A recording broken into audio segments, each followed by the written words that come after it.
que hemos visto muchísimo en el hospital y que van a ver ustedes sí o sí, además de la depresión y de los síntomas de ansiedad, en, en cualquier especialidad que elijan, y por supuesto muchísimo más aquellos que se dediquen o que se vayan a dedicar a la atención primaria o a la medicina general, pues va a ser el tipo de personas que particularmente van a ver, ¿sí? En prevalencia, son pacientes que requieren muchísima atención, muchísimo tiempo, entonces es importante que los vayamos conociendo. El tema es síntomas somáticos, es decir, síntomas relacionados con el cuerpo. ¿Sí? Hasta ahorita en examen mental, cuando hemos hablado del funcionamiento mental, no hemos hablado mucho de del cuerpo, aunque hemos establecido que el cuerpo también tiene que ver con la función mental y que hay una estrecha relación entre la mente y el cuerpo y que muchos de los síntomas en psiquiatría podrían estarse expresando o se expresan a través de síntomas del cuerpo. Estos síntomas se llaman o se llamaban antes los trastornos somatomorfos.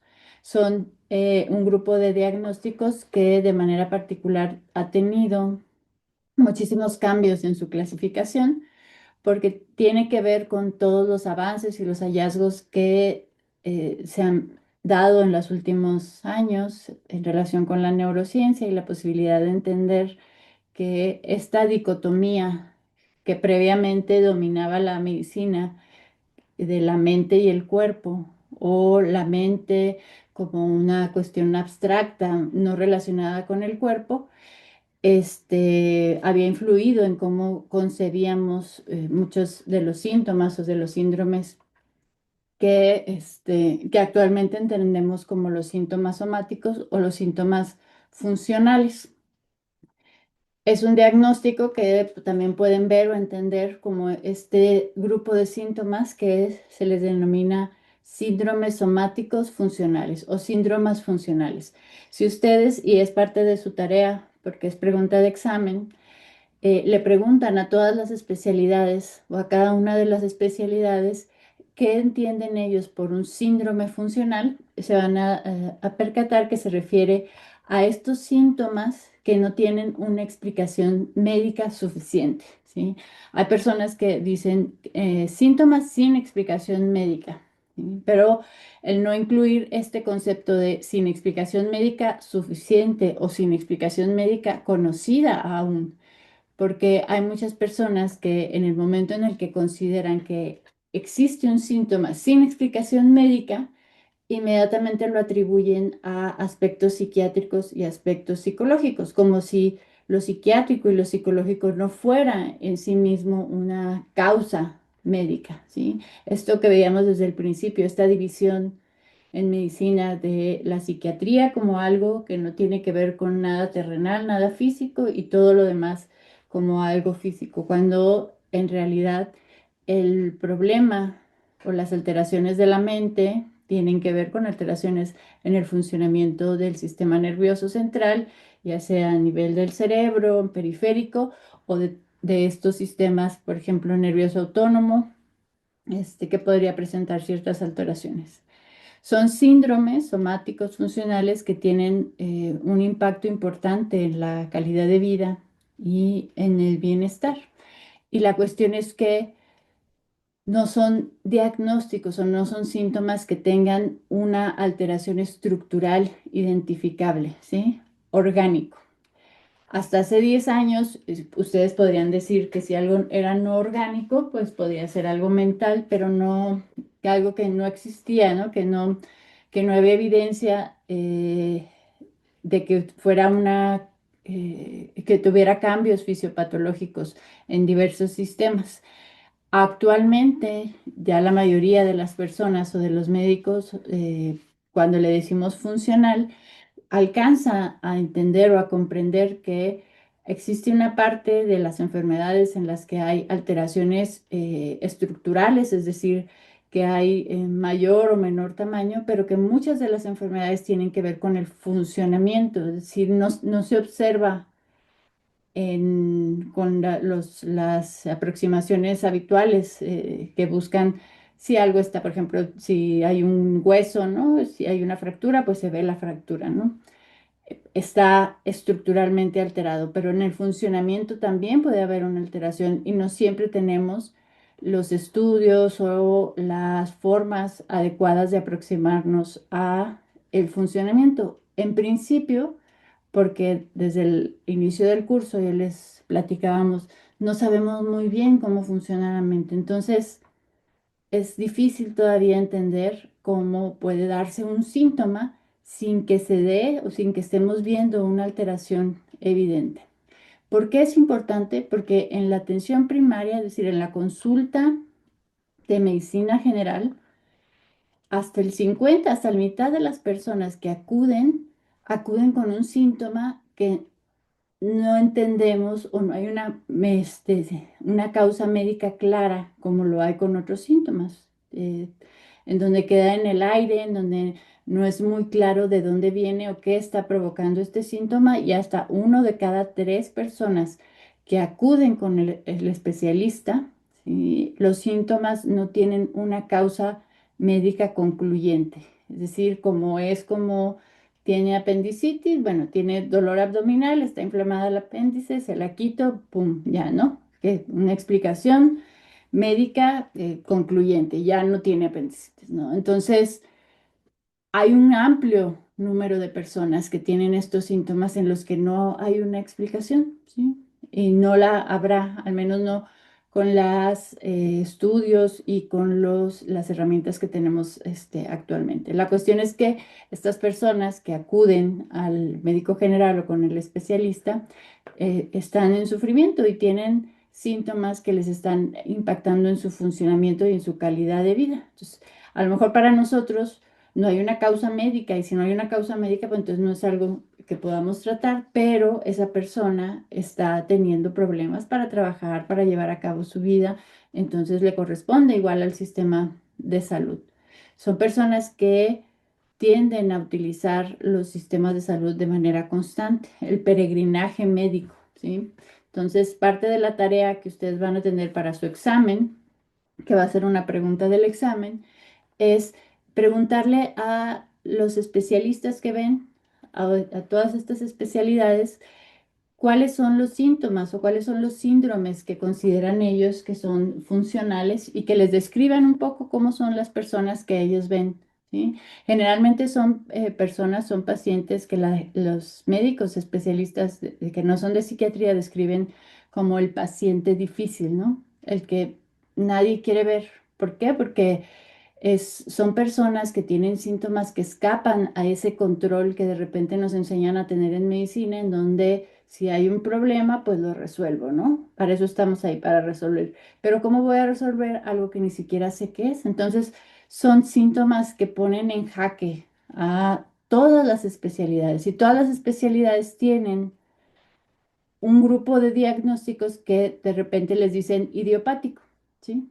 Que básicamente es no tenemos la menor idea de lo que esté pasando, ¿sí? Y esos representan un alto porcentaje de la consulta en el día a día. Entonces podemos ver, por ejemplo, en gastroenterología, si ustedes le preguntan a un gastro cuánto qué porcentaje de su consulta privada, ¿sí? Ni se diga lo institucional, son personas que tienen síndrome de intestino irritable. Es altísimo, ¿no? Es muchísimo. El día a día de la consulta generalmente son personas con estos diagnósticos. Y cuando ustedes proponen a ver cuál es la causa, ¿sí? del síndrome de intestino irritable, está clasificado como un diagnóstico funcional. No hay una causa en específico, ¿sí? Que si la microbiota, que si la inflamación, que si esto, que si lo otro, pero no se ha establecido como tal una causa en específico y a la gente le sigue teniendo dificultad, es decir, le sigue doliendo, sigue teniendo que ir al médico, sigue teniendo que ir ¿no? a urgencias, y sigue utilizando los sistemas de salud, aunque no hay una causa médica en específico, ¿sí? Eh, de repente, ya cuando se hicieron todos los estudios, hay médicos, de repente que le dicen, es que lo de usted es psicológico, ¿no? Vaya a psiquiatría. Entonces, Y ustedes lo han visto en el hospital. Muchas de las personas que vemos ahí, al ser un hospital general, es un hospital en donde hay personas con muchas enfermedades de diferentes tipos. Al ser un hospital, pues tenemos un grupo grande de personas que tienen este diagnóstico y una vez que reciben esa etiqueta, ¿sí? De que su síntoma tiene que ver con algo psicológico, cualquier cosa que sea para la persona que lo refiere, eso es psicológico, esta persona ya va a ser muy difícil, por ejemplo, que le tomen en serio cuando a cada vez que acude a urgencias, cuando le tiene dolor, cuando tiene dificultades, porque las personas que lo atienden de repente piensan que el hecho de que sea psicológico tiene que ver con que está fingiendo o que no es real o que no existe. Y las mismas personas que padecen estos síntomas tienen esa experiencia de que los médicos los tratan como si no fuera real lo que están sintiendo. Y no es que no sea real, sino que no hay una causa médica conocida, pero de que le duele, ¿sí? No estamos dudando de eso, pero el hecho de que los eviten y los manden con psiquiatría, pues las personas tienen esta experiencia, ¿no? De que no existe lo que están sufriendo, no se les está validando su sufrimiento.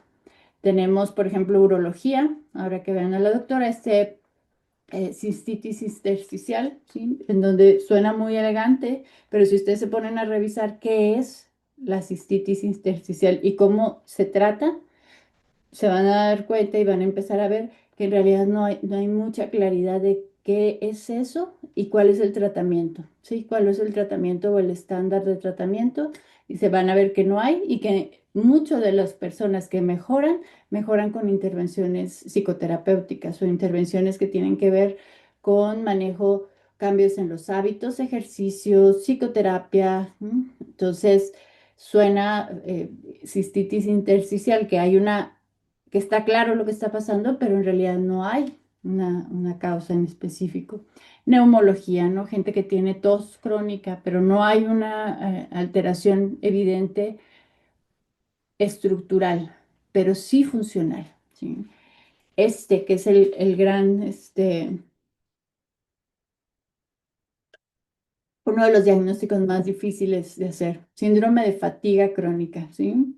Es un diagnóstico real, es un diagnóstico que está descrito en la clasificación de enfermedades. Es un diagnóstico que tiene y se asocia con un importante nivel de discapacidad. Y, por ejemplo, hace algunas semanas estaba yo con otros médicos y estaban platicando sobre una persona que tenía discapacidad y tenía fatiga crónica. Entonces, ahí entre en la misma plática, alguno de ellas se rió porque dijo así como, pues como fatiga crónica, pues claro, como cansancio crónico, ¿no? Yo también estoy cansado desde hace mucho, ¿sí? Entonces, al final, estos son diagnósticos que no se tienden a tomar en serio, ¿sí? Si los psiquiátricos, ya sea depresión y ansiedad, tienden a no tomarse en serio, las personas, por ejemplo, que tienen fatiga crónica, si uno va y dice, ¿cuál es su problema? ¿Por qué no puede hacer lo que tiene que hacer? Pues porque tengo fatiga crónica, ¿sí?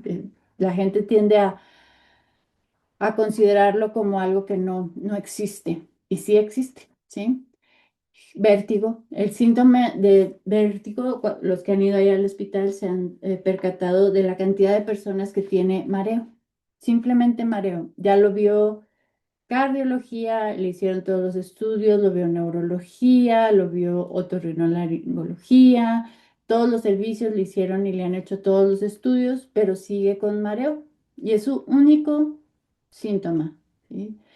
Y a veces nos damos cuenta que mucho de su identidad o de su día a día tiene que ver con la presencia del síntoma. Entonces, son personas que de repente han tenido 15 años mareo, ¿sí? No le han encontrado una causa y ya viven con el síntoma y pues lo mandan a psiquiatría, y a partir de ahí resulta muy complicado que podamos quitarle esa etiqueta, porque una vez que entra a psiquiatría es como si ya los síntomas ya no existen. Lumbar, dolor lumbar crónico, la segunda causa de discapacidad ahorita, junto con la depresión, igual, ¿no?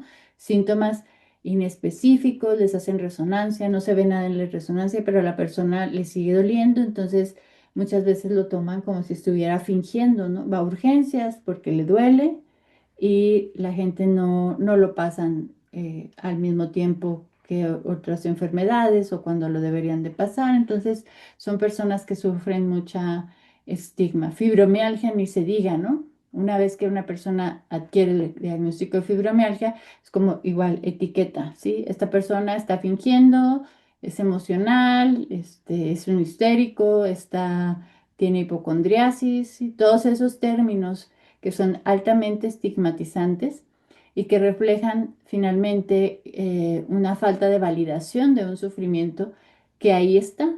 El que no tengamos exactamente la causa en ese momento, pues no quiere decir que no exista, ¿sí? Entonces los médicos no les creen. eh, Son pacientes difíciles, así les llaman difíciles, porque los síntomas son increíblemente vagos, ¿no? Cuando uno va con un especialista, un neurólogo, por ejemplo, la semana pasada había una señora que tiene un síntoma que siente como como si algo le jalara por dentro en las piernas, desde la pierna y que le va jalando por dentro hacia arriba. No es atrás, ¿sí? No es quemante, ¿sí? Y a veces es una pierna, a veces la otra. No tiene alteraciones en la sensibilidad ni alteraciones motoras. Entonces, el neurólogo le dijo que eso que ella tenía no existía y que le daba duloxetina, un antidepresivo, y que fuera con el psiquiatra. Entonces, en la misma descripción del síntoma, es bien difícil la descripción porque no es muy claro. Es simplemente una sensación que le va jalando por dentro, no es quemante, no es por atrás y que va de arriba hacia abajo, ¿sí? Y le pasa 3 veces al día y le dice el evento, ¿sí? Así. Entonces me platica que cada vez que tiene el evento, siente así, entonces que siente escalofrío también y luego se le quita. ¿Sí? Es algo súper vago, la misma descripción es súper vaga, entonces cuando empieza a decirlo, yo me imagino que los otros médicos se empiezan a desesperar porque no es algo muy claro, ¿no? Y ella tiene el nombre, como le dice, y bueno, pues se enojó con el neurólogo porque ella dijo que ni siquiera la había revisado bien, que básicamente le dijo que estaba loca cuando la envió conmigo y que le dijo que no existía lo que ella sentía, ¿sí? Aunque el médico no haya dicho claramente eso, probablemente se portó de esa manera y la persona lo interpreta, ¿no? Entonces, son personas que tienen alto nivel de estigma y sobre todo que tienen un peregrinaje médico. Han tenido estudios muchísimos, ¿no? Y les hacen toda una serie de estudios y de repente cambian de médico, porque dudan, igual si el médico les dice, pues es que no tiene nada, ¿no? Pero resulta que otro médico dice, bueno, pero es que a lo mejor puede ser un síndrome de no sé qué, ¿no? Uno súper poco frecuente y le vuelve a hacer todos los estudios. Entonces van cambiando de médico y cada médico les va pidiendo todos los estudios, que al final es reforzar este ciclo de búsqueda de atención médica, ¿no? este, Reforzar el papel de enfermo y de estar buscando una causa médica que a lo mejor no va a ser encontrada porque no tenemos los elementos para encontrar. Eh, También son víctimas del lenguaje estigmatizante, como está somatizando, ¿sí? Todo está en su cabeza. Eh, en el hospital donde estoy, de repente llega alguien a urgencias y me dicen, me lo pasan y me dicen que porque está somatizando, porque no le han encontrado como una causa. Entonces, una vez estaba platicando con ellos y les dije que de repente tenía yo la sensación de que ellos consideran que las personas pueden somatizar su propia muerte, ¿sí? No sé si me explico cuando digo eso, en el sentido de que hay personas que evidentemente tienen una patología, el hecho de que no sepamos qué es, ¿sí? Evidentemente esa persona no está bien.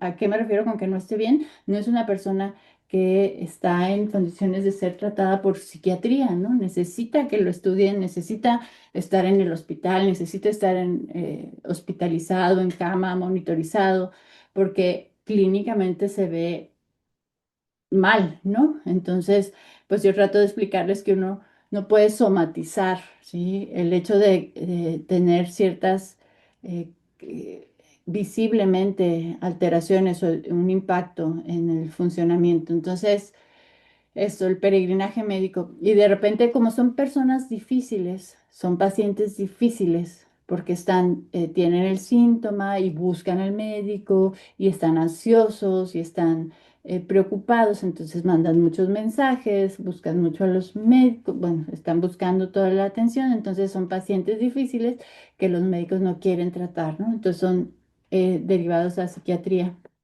como si psiquiatría pudiera hacer algo. ¿Sí?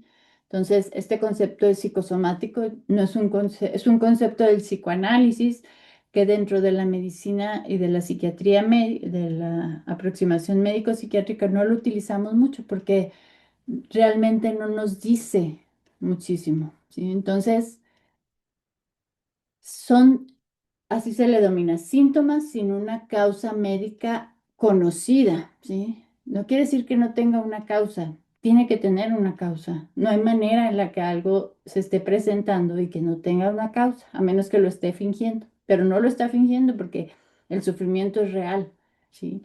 Entonces, son síntomas sin una causa médica conocida. ¿Y qué dirían ustedes? Bueno, entonces hay que descartar todas las enfermedades médicas. Pero imagínense el nivel de estudios y de tecnología y de profundidad que se requeriría para poder descartar todas las enfermedades médicas posibles, ¿no? Hasta el último síndrome de los síndromes de los síndromes. Este, tendríamos que hacer niveles de citocinas, de todo, ¿no? Entonces, la fantasía de que el médico puede descartar todas las enfermedades es una fantasía que nos enseñan en la escuela, y que no es real. En realidad, la aproximación es descartar aquello que es tratable y que puede ser mortal en, a nivel inmediato y a corto plazo, ¿no? Dependiendo del síntoma, es decir, si tiene la diarrea, el dolor abdominal, pues le vas a hacer la endoscopía, ¿sí? Descartar que tenga una alteración, un cáncer, un Crohn, no sé, ¿sí? Algo que pueda ser tratado y que pueda ser o que pueda ser una complicación, ¿no? A una persona que tiene dolor de cabeza crónico, pues una tomografía, porque efectivamente, pues sí puede ser que tenga un tumor, ¿no? Entonces, pero si ya no es esta cosa grave, pues uno se puede dar el tiempo para estudiarlo, para acompañarlo y en algunos casos la causa en realidad no va a aparecer, ¿no? ¿Sí? Esta idea de que si no hay una evidencia de una causa orgánica, la persona está fingiendo, es totalmente un mito, ¿sí? No hay posibilidad. No, no, no podemos simplificar los síntomas,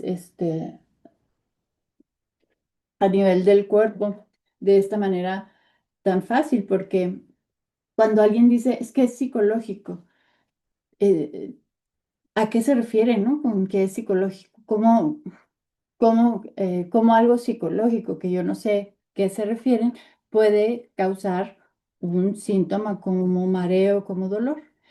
Claro que las causas psicológicas tienen un efecto. El estrés, si se acuerdan, pues tiene un impacto físico sobre niveles de cortisol, sobre el sistema nervioso autónomo. Entonces, ahí está una posible causa. No es que esté rondando como un ente, que no existe en el cuerpo y esté provocando los síntomas. Mientras no sepamos la causa, no se puede diagnosticar ni tratar. Eso es un terrible mito.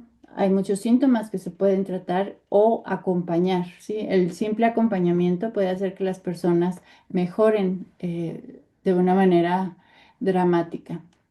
Y esta idea, de repente, de que podemos transmitirle a las personas de que la medicina efectivamente puede llegar a la causa en específico y de que puede haber algo oculto que no hemos diagnosticado un cáncer, ¿no?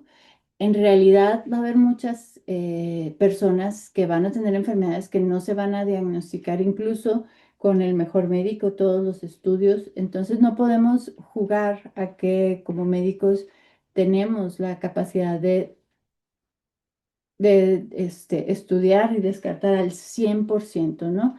No, no es algo factible, entonces, ni realista.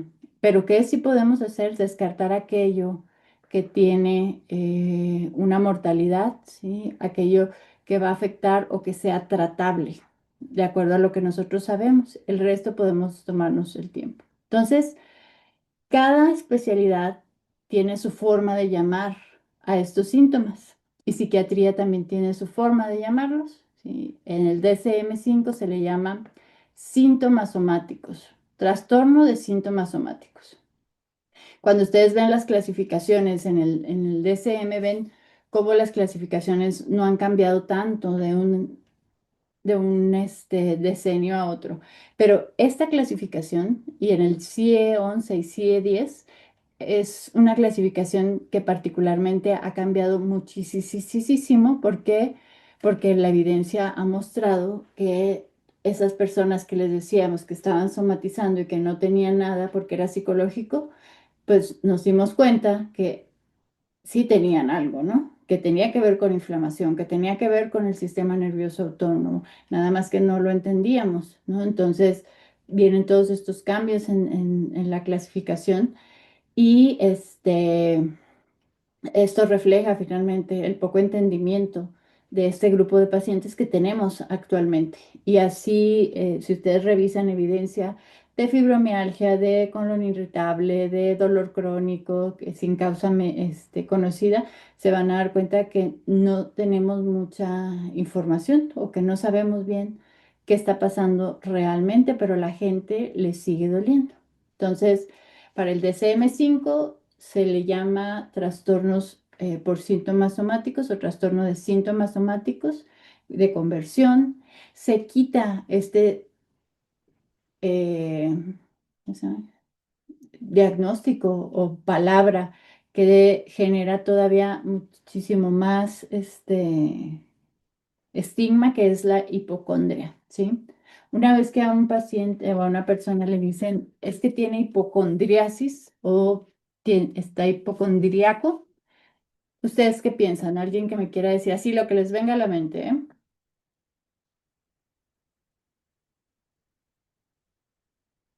Que se inventa enfermedades. Ajá. Entonces, imagínate, llegas a tu urgencias y te van a presentar, entonces te van a presentar el servicio, entonces está ahí una mujer femenina de 50 años que tiene hipocondriasis, ¿no? Eso ya influye en tu mente, ¿no? Influye en donde, se lo está inventando. Eso quiere decir que no existe, ¿no? Pero la persona está en urgencias, le duele. Y eso puede hacer y condicionar que uno modifique su tratamiento. Entonces, la hipocondriasis sí es la preocupación excesiva por tener una enfermedad, pero puede tener síntomas, puede que le esté doliendo realmente tener cefalea, ¿sí? Y puede ser una cefalea intensa. El hecho de que ella crea o él crea que tiene cáncer y que realmente no tiene cáncer, eso no elimina que realmente tenga dolor y cefalea y que nuestro trabajo sea aliviar ese dolor. Entonces, ese se elimina. La hipocondriasis ya no existe, ya no es un término médico, ya no se utiliza. Entonces, utilizarlo refleja finalmente, pues, que no estamos actualizados con las clasificaciones, porque ni siquiera en el CIE 11 se le llama ahora trastorno de distrés corporal. O sea, quedamos igual, básicamente. Dirán ustedes, pero ¿y eso qué? Trastorno del cuerpo.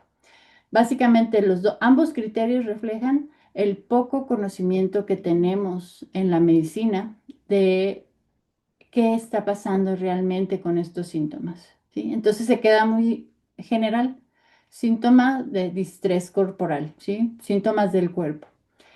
Uno bien importante es el trastorno de conversión, ¿sí? Personas que tienen síntomas neurológicos, que son las crisis convulsivas, crisis no convulsivas, y que van a ver muchísimo en urgencias, y que igual las personas consideran que está fingiendo, pero no hay evidencia que nos muestre eso.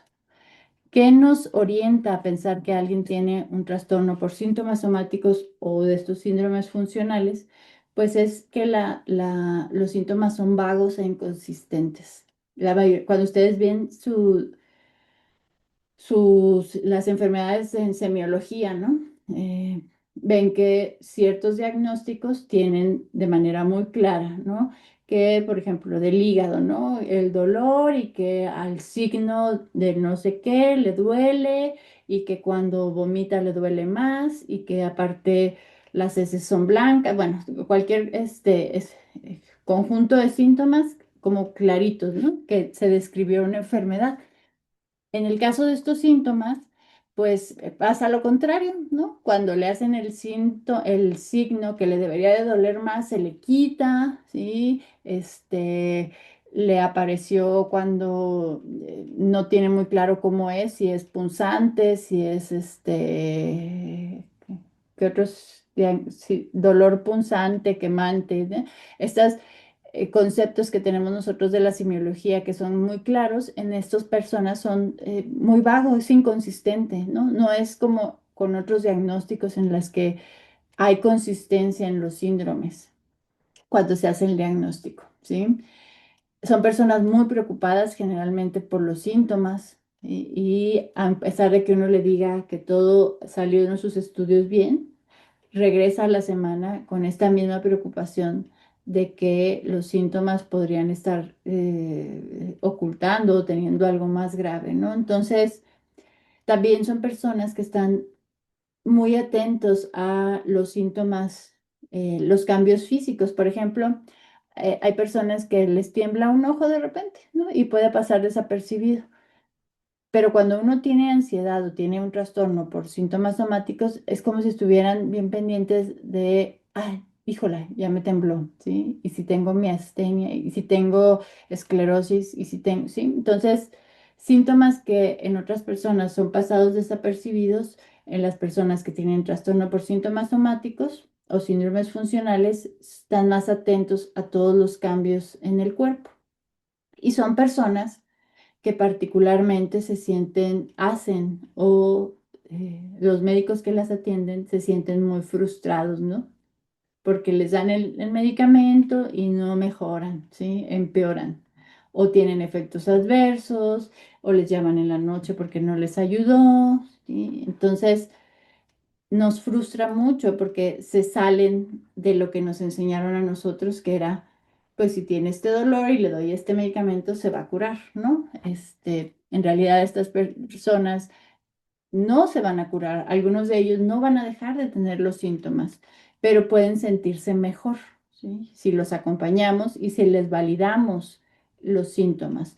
Hay que investigar también, por ejemplo, si los síntomas iniciaron relacionados con una emoción de una manera muy respetuosa, porque luego si empezamos a preguntar si tiene relación con algo emocional o con una pérdida, se puede tomar como que no le estamos creyendo y que lo estamos dando por loco, ¿no? Explicarle, ¿no? Que el hecho de que la depresión se presente con estos síntomas no quiere decir que no exista, que las enfermedades mentales pueden asociarse con estos diagnósticos.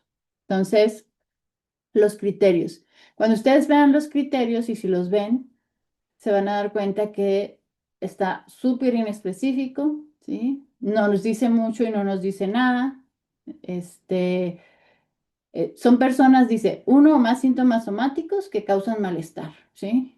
Pensamientos excesivos relacionados y comportamientos relacionados a los síntomas somáticos o a preocupación.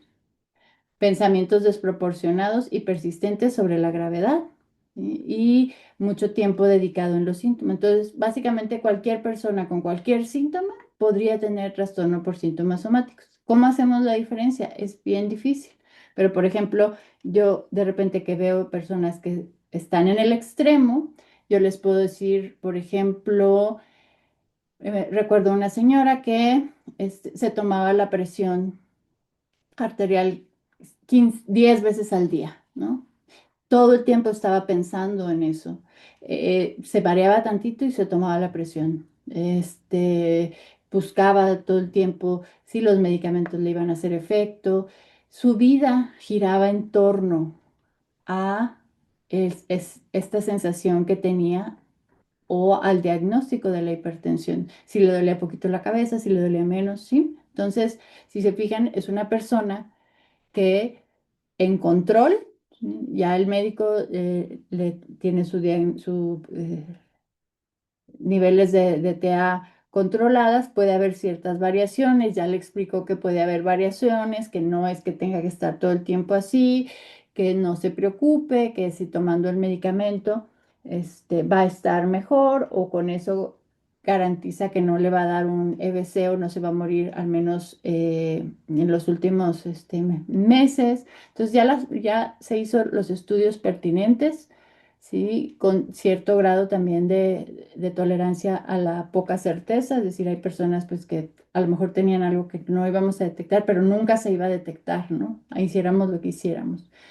Entonces, pero si se fijan, es una persona que le dedica el paciente mucho, mucho, mucho tiempo a los síntomas. Entonces, eso es lo que hace el diagnóstico. O las personas que vemos, por ejemplo, en el hospital que tienen el mareo. Entonces van con su vecina, van con su tía, o va y los visitan los sobrinos, o van y visitan sus vecinos, y la conversación gira en torno, en gran parte, al mareo. Y si mi mareo, y si esto, ¿sí? Entonces, si se fijan, mucho de la vida de esta persona gira en torno al síntoma y le dedica muchísimo tiempo a ese síntoma, a pesar de que diferentes médicos ya le validaron de que no hay una causa grave en ese momento, ¿no? Entonces está preocupado todo el tiempo, la energía que le dedica es mucha. Entonces, si ustedes se ponen a ver estos síntomas, pues mucha de la gente que ustedes vean va a tener este diagnóstico. Dolor, ¿no? Gente que tiene dolor inespecífico durante mucho tiempo, que ha vivido así con dolor en la espalda durante mucho tiempo, ya le hicieron la resonancia, no sale en la resonancia, pero sigue con dolor. Este, ¿Y qué síntoma puede ser? El que se les ocurra, ¿sí? Vómitos, náuseas, palpitaciones, personas que tienen dolor, ¿no? Personas que tienen dolor en las relaciones sexuales, debilidad, lo que se les ocurra, cualquier síntoma físico en el cuerpo puede ser un síntoma funcional, ¿sí? Entonces, pues eso lo hace todavía más complicado en el sentido de que la presentación puede ser múltiple, pero también lo que nos refleja o lo que nos dice es que les va a llegar, ¿no? A lo que se dediquen, excepto patología, porque no les va a llegar nadie, a cualquier especialidad y por supuesto en medicina general van a ver este grupo de personas. Entonces es importante que lo detectemos, ¿sí? Porque muchas de estas personas tienen depresión y tienen ansiedad. ¿Se acuerdan? En la clase anterior vimos el síndrome ansioso y de cómo el síndrome ansioso se presenta a veces con síntomas físicos. Tensión muscular, cefalea, fatiga. Entonces, si ustedes les llega a esta persona que tiene estos síntomas que no se le quitan y le preguntan, ¿sí? ¿Cómo ha estado su ánimo en las últimas semanas? ¿Cómo se ha estado concentrando? Si se ha concentrado, si no, si le hacen una exploración y una semiología de la ansiedad y la depresión, pues probablemente lo puedan tratar y a lo mejor les va a ayudar y les va a funcionar y la persona va a estar un poco mejor. Muchas personas tienen trastornos de personalidad, vamos a tener la clase de trastornos de personalidad, pero son estas personas que les denominan pacientes difíciles, ¿no? Que los especialistas no quieren ver porque son, y les llaman pacientes psiquiátricos, ¿no? Cuando a veces lo único que tienen es un trastorno de personalidad que no se les va a quitar el psiquiatra y que pues lo van a tener que ver, ¿no? Eh, el objetivo es reducir la ansiedad y los comportamientos. Por ejemplo, este ejemplo de esta señora que se tomaba la presión 10 veces al día, el objetivo como médico general, por ejemplo, sería acordar que ya nada más se va a tomar la presión 2 veces al día. ¿Sí? La citamos a la semana, le vamos a explicar cómo funciona la presión arterial, que puede haber ciertas variaciones, que el que se le esté tomando durante 10 veces puede hacer que incluso aumente la presión arterial. Les vamos a enseñar la evidencia de el efecto de la bata blanca, de cómo hay evidencia de que el hecho de ir al hospital puede hacer que suba, ¿sí? Entonces, lo vamos a validar, ¿no? De que su preocupación es una preocupación genuina y que nosotros no estamos haciéndola a un lado, ni que nos queremos deshacer, ¿sí? Que lo vamos a escuchar. Visitas periódicas, ¿no? Cada semana, dejarle unas visitas, porque si no, lo vamos a ver en urgencias. Este, si nosotros le dejamos las visitas, no necesariamente es una psicoterapia, es un acompañamiento. Cuando la persona lo que requiere finalmente es sentirse validado y sentirse que si algo pasa vamos a estar ahí. Entonces, cuando uno le da las citas y ya le agenda citas cada semana, cuando estén ustedes en su servicio social, eso mentalmente genera cierto alivio, ¿sí? Y va a disminuir el que acudan a urgencias. Si no, van a tener a estas personas con los síntomas de dolor en urgencias cada semana, ¿sí? Entonces es un ganar-ganar si ustedes se toman este tiempo de validar el sufrimiento de esta persona, obviamente descartando aquello que sea tratable y aquello que sea potencialmente mortal, el número de estudios que sean suficientes, no estar pidiendo estudios una y otra vez, porque si no estamos validando la angustia y la enfermedad, ¿sí? Entonces, evitar tomar estudios innecesarios. A veces ayuda que que nos comuniquemos con su médico. Por ejemplo, yo voy a comunicarme con el neurólogo que está viendo a la persona de estos síntomas que ella le llama eventos, ¿no? Para yo poder saber, por ejemplo, si él hizo un si hizo una exploración, porque la señora me dice que ni siquiera la exploró, ¿sí? Que apenas si le volteó a ver, ¿no? Entonces, pues yo voy a hablar para que yo pueda estar segura que se descartó lo descartable, ¿sí? No es mi especialidad, entonces yo no puedo tampoco asegurarle a esta persona que todo está bien sin ni siquiera sé si realmente si lo exploró. Entonces, si yo me comunico, ustedes como médicos generales, si se comunican y tienen interacción con el especialista, y ya le digo, oye, ¿sabes qué? No, sí, yo la revisé, no hay nada de que en este momento que la ponga en riesgo, es un síntoma que se tiene que estudiar, pero mientras lo puede seguir el médico general.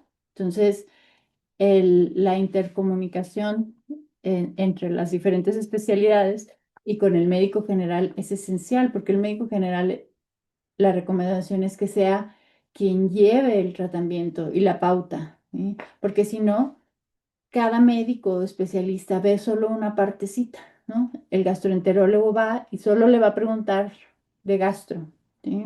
Va a ir después y si también tiene del dolor de cabeza o cefalea, va con el neurólogo, solo le va a preguntar de la cefalea, ¿sí?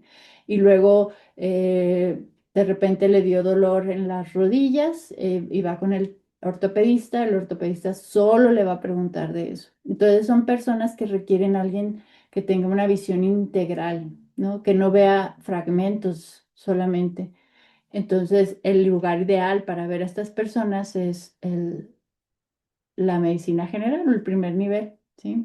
El psiquiatra, pues el psiquiatra puede ver la parte emocional o la parte de los síntomas psiquiátricos, pero el poder pedir los estudios que se requieren, darle el seguimiento a la parte de los síntomas, no la voy a llevar yo. Entonces yo también soy una especialista que estoy viendo una parte, ¿no? Lo ideal es que sea el médico general el que lo evalúe de una manera integral y que sea a partir de ahí que se mueva.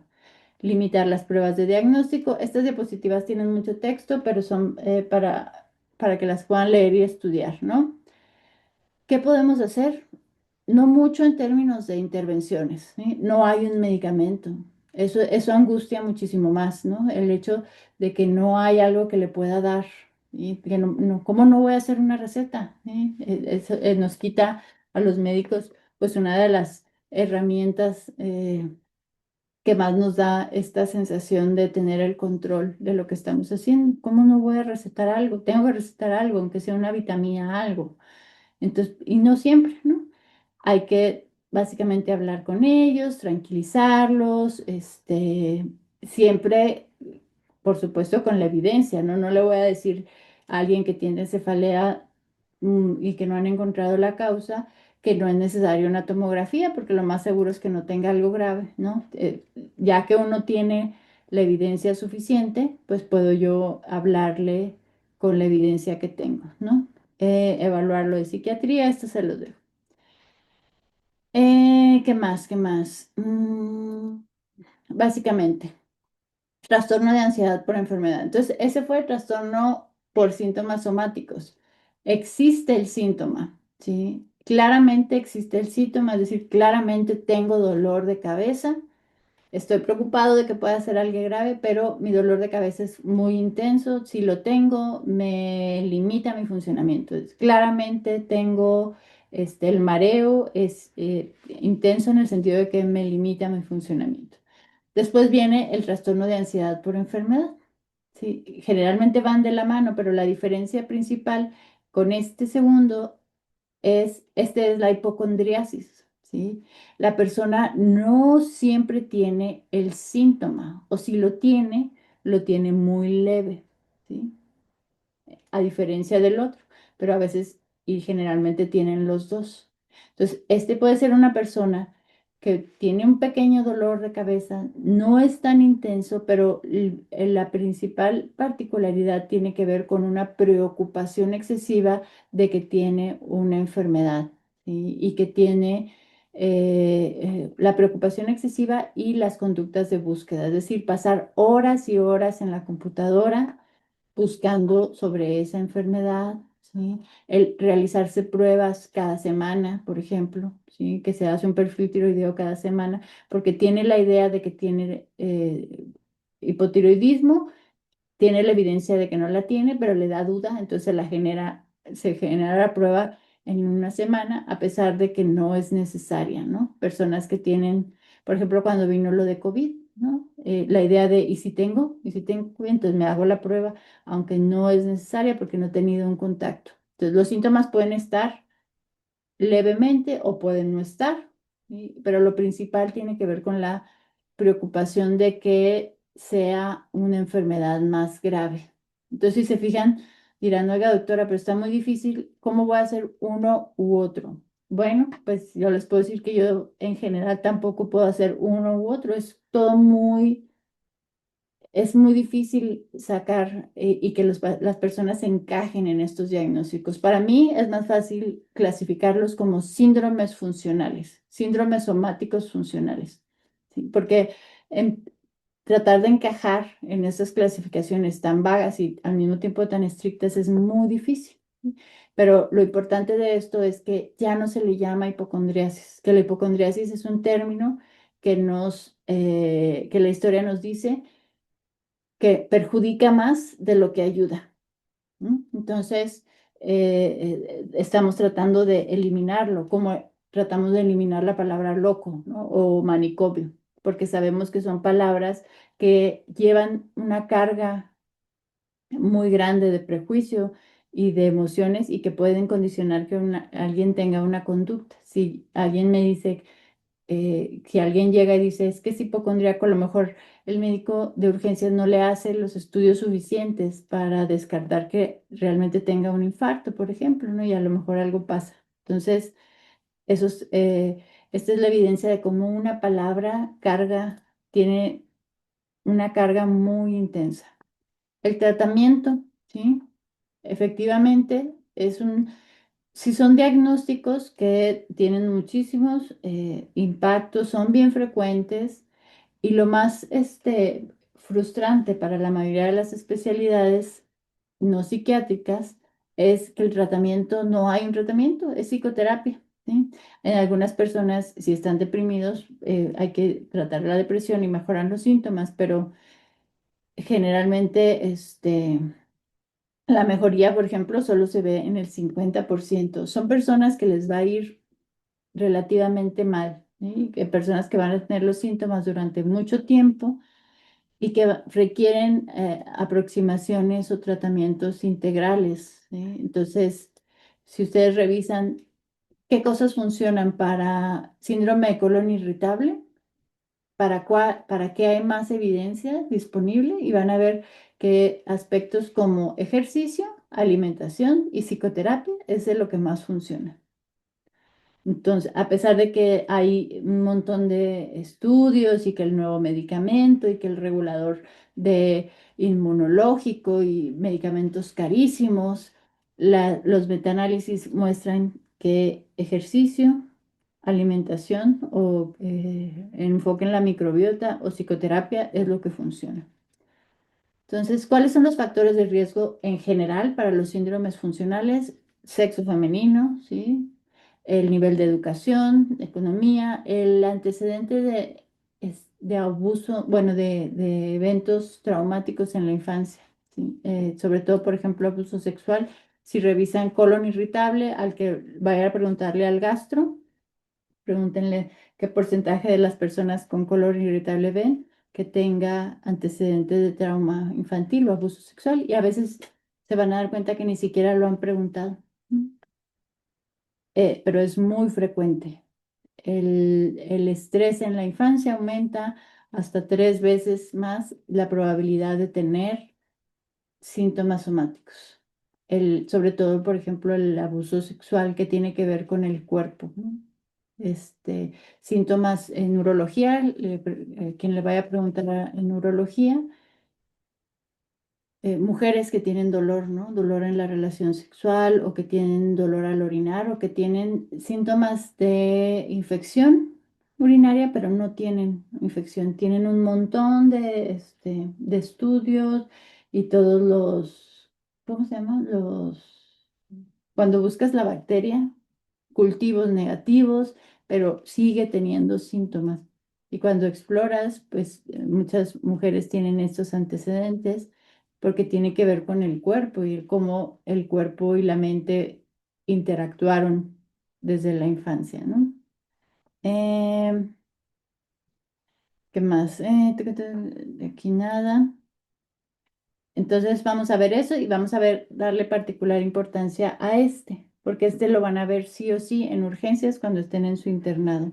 Trastornos conversivos, las histéricas, estas mujeres que describe Freud, que las describían histéricas asociadas al útero y que las causas de estas personas que tenían crisis no epilépticas, pero que evidentemente tenían una convulsión, el- una de las explicaciones era que el útero se movía y que por eso tenían los síntomas o se desmayaban, y el tratamiento era generarles orgasmos, básicamente, ¿no? Entonces, pues teníamos ahí una serie de psiquiatras y terapeutas generándole orgasmos a mujeres que consideraban que eran histéricas y se desmayaban porque el útero se movía de un lugar a otro, ¿no? Entonces, ya se imaginarán ustedes la cantidad de abusos que hubo con esa concepción de los síntomas. Trastorno de conversión es la presencia de un síntoma neurológico, cualquiera, el que se les ocurra, ¿sí? Debilidad, parálisis, personas que tienen de repente que batallaban para hablar, convulsiones no epilépticas, es decir, no hay una descarga o alteración en el electroencefalograma, pero la persona hacia afuera tiene convulsión. Eso no nos queda la menor duda. ¿Sí? Entonces, muchos de estas personas les llaman, espérenme,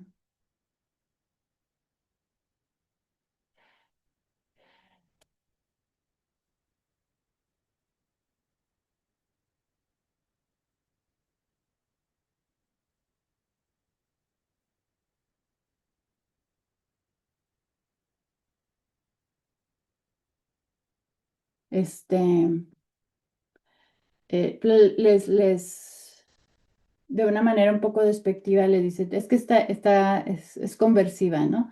Y el problema es que muchas personas interpretan conversivo con que está fingiendo, pero no está fingiendo. Sí está teniendo una convulsión, pero la causa no es una alteración en el electrofisiológica. La causa es funcional. Este es de los síntomas que más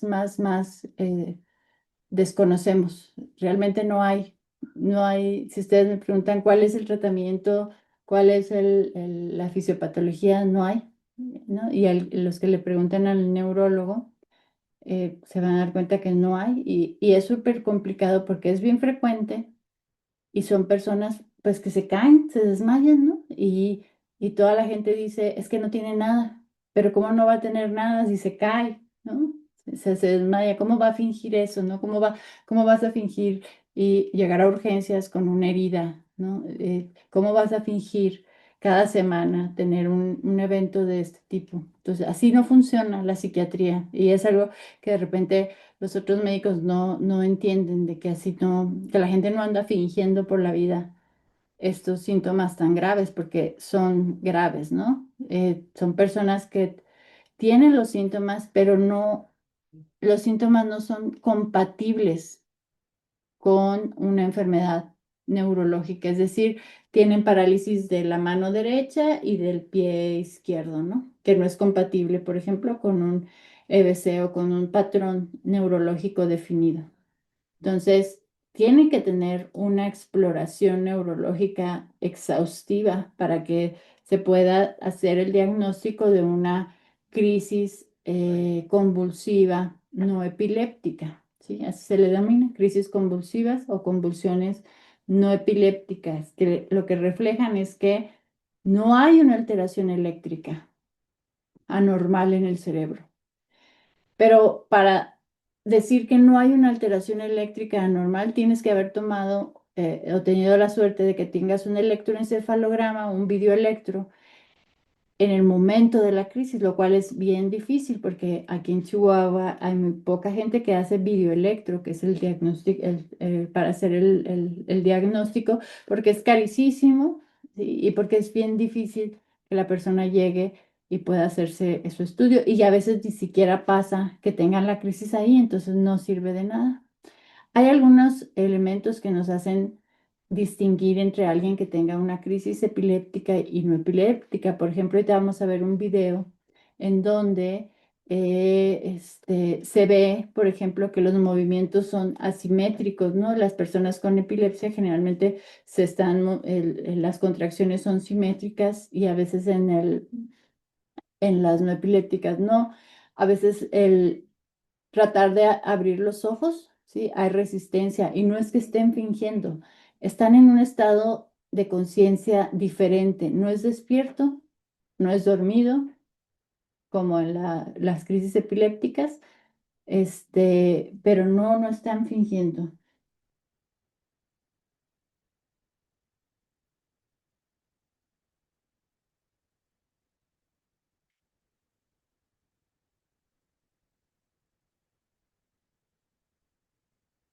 ¿Qué más? ¿No?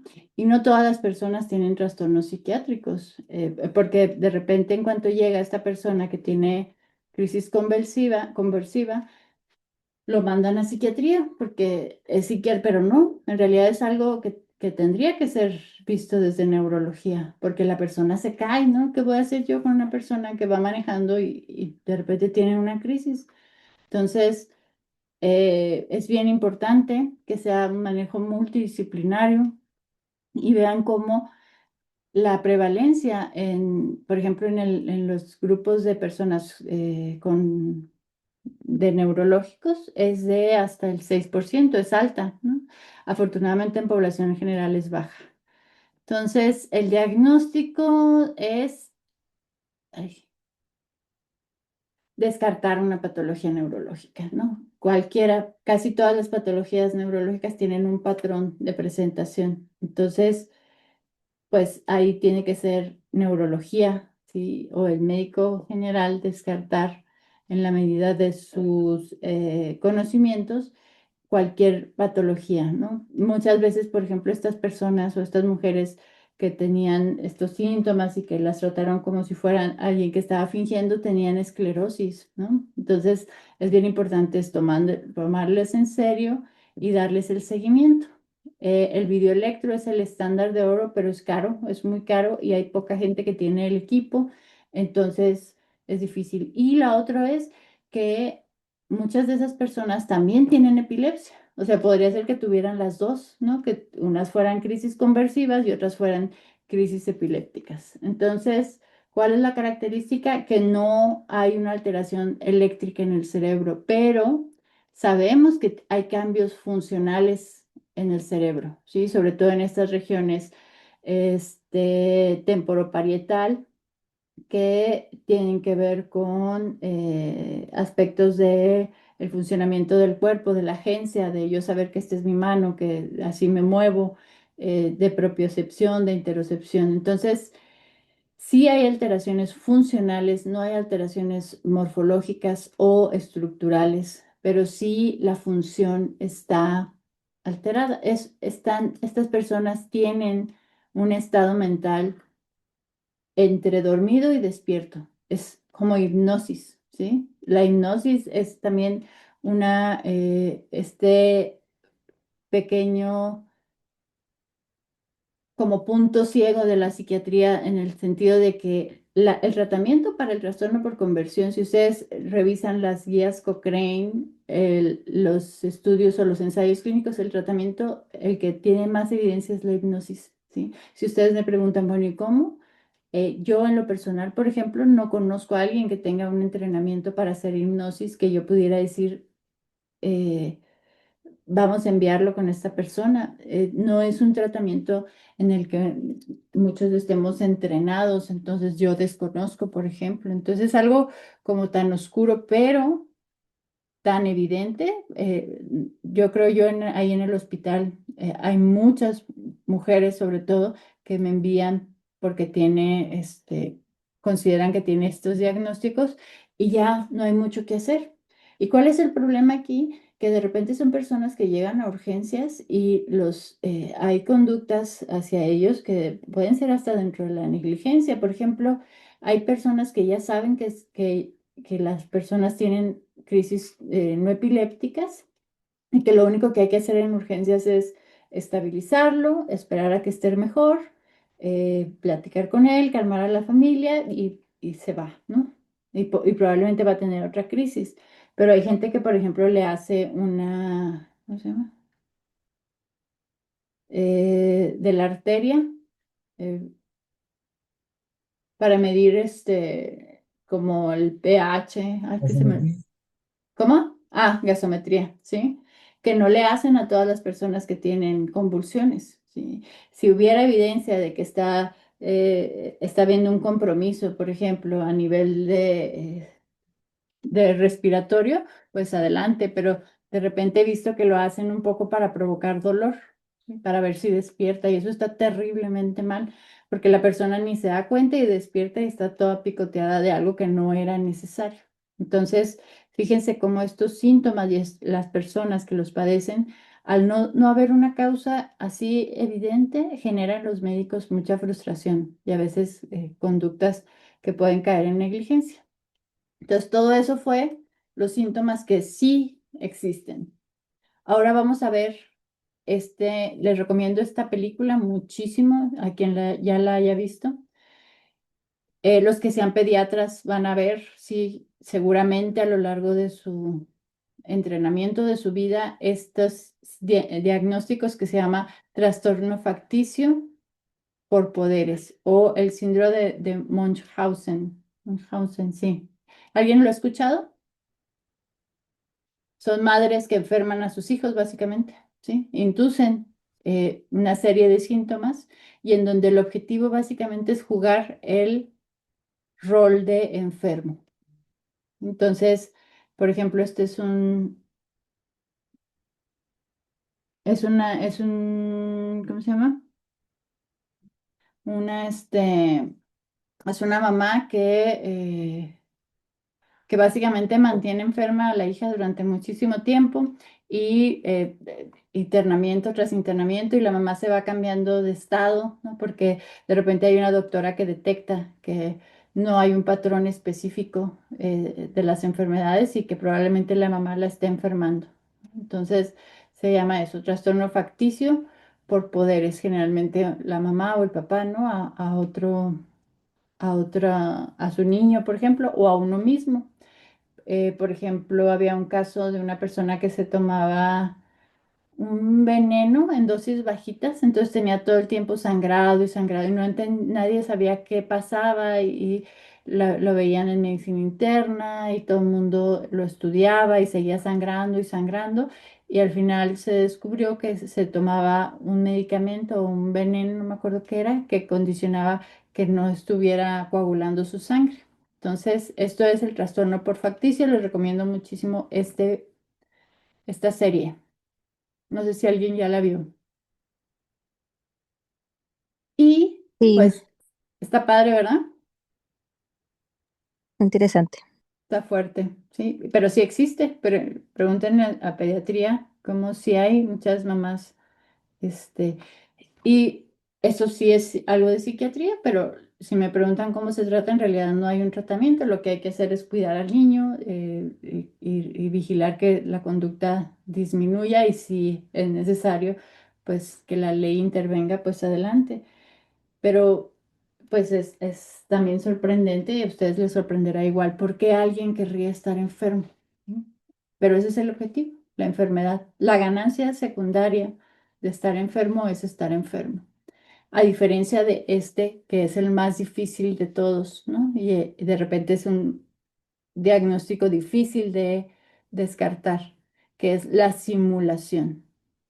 La gente que tiene síntomas somáticos y tiene crisis no convulsivas no está fingiendo. ¿Y cómo sabemos que no finge? Bueno, porque hay evidencia y porque las crisis no convulsivas o no, no epilépticas, las convulsiones no epilépticas en México son muy similares a China entonces sería muy difícil que alguien fingiera, ¿sí? Una crisis convulsiva, ya de por sí es difícil, pero que cuando fingiera, lo fingiera muy similar a alguien que está en China, alguien que está en Reino Unido. Entonces hay un patrón incluso de las crisis no epilépticas, ¿no? Entonces no están fingiendo. Es un diagnóstico, nada más que la causa no es una alteración eléctrica, es algo funcional que está pasando en ese momento y que no entendemos, ¿no? La simulación es gente que finge, así, ¿sí? Directamente para obtener dinero, para obtener medicamentos, para no ir a trabajar, ¿sí? Así, peligrante, directo, fingido, lo cual esto no es una enfermedad psiquiátrica, pues es un comportamiento. Hay gente mentirosa en el mundo, pues sí, pero eso no es un tema de los psiquiátricos, ¿no? Hay gente que es mala, mala persona y que es gandalla, pues sí, pero eso no es algo que los psiquiatras vayamos a tratar. Esto es algo que todos los especialistas y todos los médicos tenemos que abordar porque por supuesto que va a haber gente que se quiere aprovechar de la situación, ¿sí? Las personas que tienen el dolor y lo están sintiendo, ¿sí? Y les está batallando. A lo mejor y cuando tú los ves dices, bueno, pero podría echarle ganas, ¿no? Se me hace que se está tirando así a la víctima mucho, parte de la personalidad, pero no están fingiendo, no están haciendo directamente este, ¿cómo se llama? El síntoma, ¿no? Entonces, pues estas personas las vamos a ver, por supuesto, porque la gente mala está ahí en el mundo y a lo mejor nos van a tocar, pero hay formas de descartarlo y es como un patrón, ¿no? Hay gente que finge muy mal. O sea, por ejemplo, alguien que está fingiendo una crisis convulsiva, pues no se va a caer ni se va a golpear, ¿no? La cabeza, ¿no? Varias veces, como lo vemos en los casos. Entonces, es difícil que alguien finja eso, ¿no? Entonces, esa es la simulación, es el diagnóstico que muchos médicos confunden cuando la gente, los síntomas son percibidos de una manera intensa. No es que lo esté exagerando, es que así lo siento, bueno, así me limita. Muchos médicos consideran que están simulando y los tratan como si estuvieran simulando. Y entonces vamos a ver ya por último este video. Son dos ejemplos de una crisis convulsiva y una crisis no. Ahí lo están viendo, ¿verdad?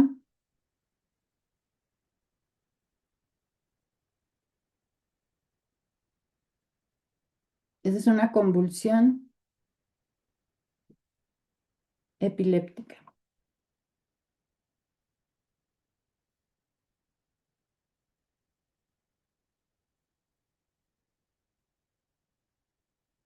tónico-clónica, ¿sí?